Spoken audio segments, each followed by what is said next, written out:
Halo guys, balik lagi dengan gue, Sandi.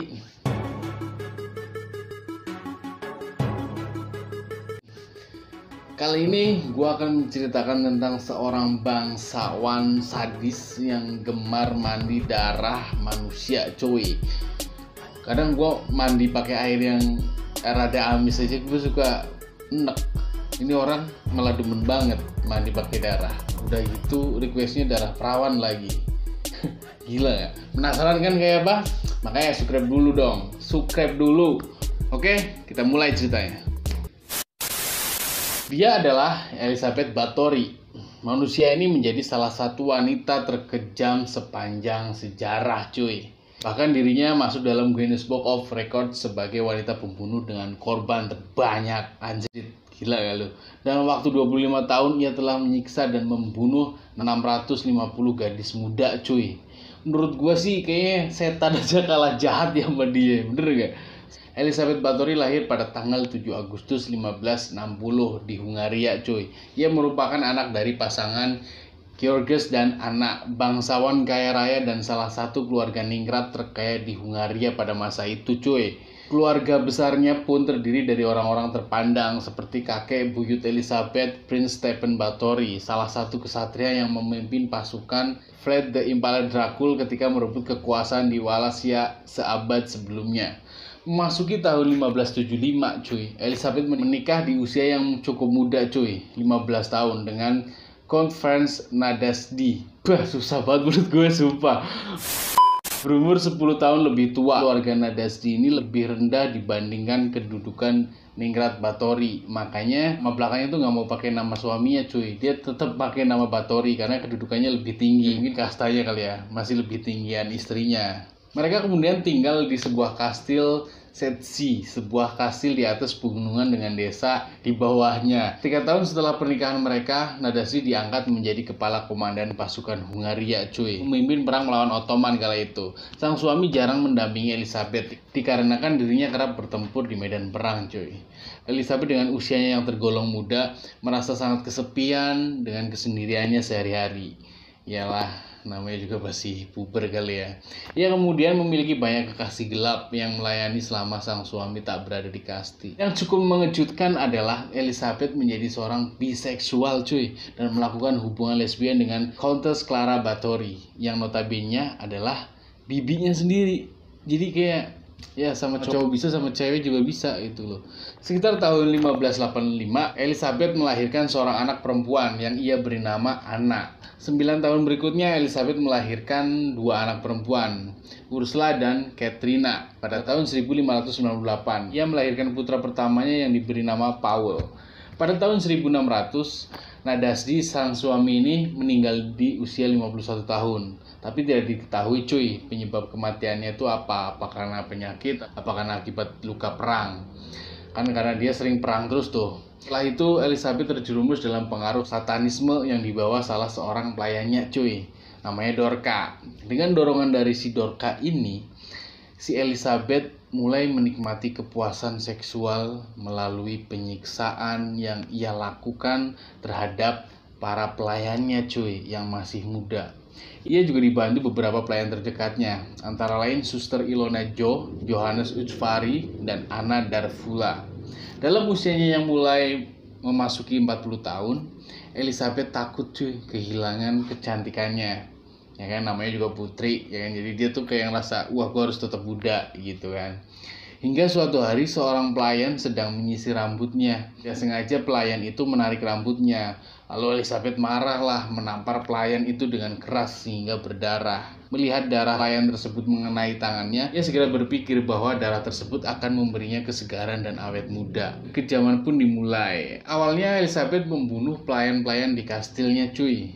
Kemudian putri-putri petani setempat. Bahkan beberapa gadis dikirim ke kastilnya dengan dalih untuk belajar etika dan sopan santun.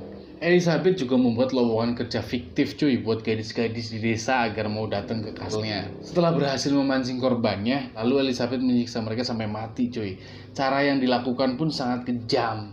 Elizabeth menggigit, memukul, membakar, memutilasi hingga membiarkan korbannya kelaparan sampai mati. Gila nggak lo? Bayangin. Elizabeth kemudian memerintahkan budaknya untuk mengumpulkan darah mereka dalam sebuah ember dan dituang ke dalam kolam pemandiannya. Wow, mandi darah cuy, mandi darah dia. Elizabeth hanya memilih darah wanita muda yang masih perawan. Ia berkeyakinan bahwa dengan mandi darah seorang gadis perawan, maka penuaan tidak akan terjadi pada dirinya. Agar tidak terlihat mencurigakan, Elizabeth pun memakamkan para korban melalui proses pemakaman dengan pendekatan agama cuy. Namun hal ini tidak bertahan lama, karena jumlah korbannya semakin banyak. Pendeta menolak untuk melakukan tugasnya ini. Karena gadis-gadis yang meninggal ini tidak jelas, tidak diketahui penyebab kematiannya.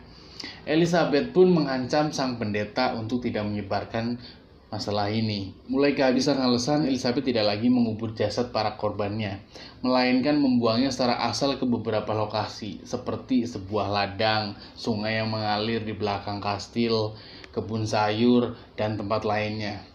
Salah satu korbannya sempat melarikan diri dan menceritakannya kepada pihak berwenang cuy, tentang apa yang dilakukan si Elizabeth ini di kastilnya. Raja Matthias dari Hungaria pun memerintahkan sepupu Elizabeth sendiri, namanya Georgi Turzo, gubernur provinsi, untuk menyelidiki laporan tersebut. Pada tanggal 30 Desember 1610, mereka mendatangi kastil dan melihat pemandangan yang cukup mengerikan. Di ruang utama, mereka menemukan seorang gadis yang telah mati dalam kondisi kehabisan darah cuy. Sedangkan yang masih hidup, pada tubuhnya terdapat lubang tusukan benda tajam. Di ruang bawah tanah, mereka juga menemukan beberapa gadis yang masih hidup, dan beberapa diantaranya telah ditikam beberapa kali. Itu bayangin deh, sadisnya, disiksa nih loh ya, nggak langsung mati. Sedangkan di bawah kastil, mereka tuh menemukan sekitar 50 gadis yang telah meninggal cuy. Elizabeth mengatakan bahwa dirinya tidak bersalah. Dia menolak untuk muncul dalam persidangan. Majordomo bersaksi bahwa sekitar 37 gadis yang belum menikah telah terbunuh, sedangkan 6 diantaranya secara pribadi direkrut untuk bekerja di kastil. Jadi Elizabeth ini pinter cuy, karena dia ngerasa bangsawan ya kan, karena dia ngerasa punya duit, jadi dia rekrut orang buat kerja, tapi ujungnya malah dibunuh gitu kan. Pengadilan mengungkapkan bahwa sebagian besar gadis-gadis disiksa selama berminggu-minggu, bahkan berbulan-bulan. Mereka dipotong dengan gunting, ditusuk dengan sebuah pin, bahkan digantung di langit-langit untuk membuat sebuah pancuran darah. Shit, gila nggak lo? Gimana lo bayangin tuh jadi posisi korban.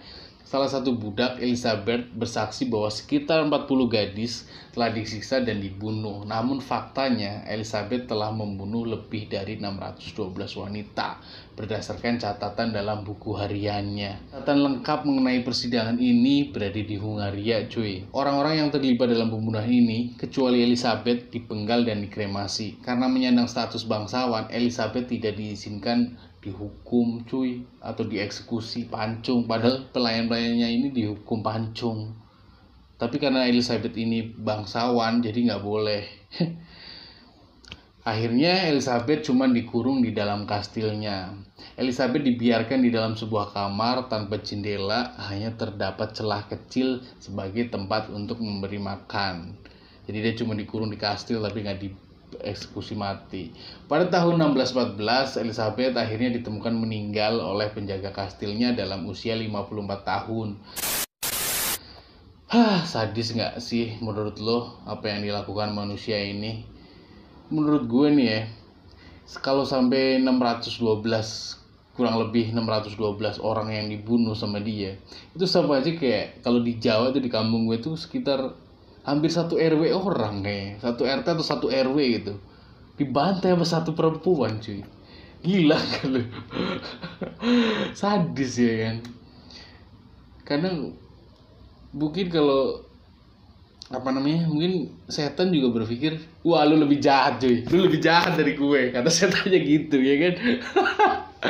Oke, itulah kisah dari seorang Elizabeth Bathory, seorang psikopat atau pembunuh yang paling kejam di dunia ini, sampai dia mendapatkan rekor muri ya kan, luar biasa. Gimana menurut pendapat kalian? Silahkan tulis di kolom komentar. Lalu buat kalian yang pengen request cerita apa, silahkan juga ditulis di kolom komentar, nanti gua ceritain. Buat kalian yang belum subscribe, jangan lupa subscribe. Kalau kalian suka sama video ini, kalian like atau share ke teman-teman kalian. Sampai jumpa di video selanjutnya. Bye.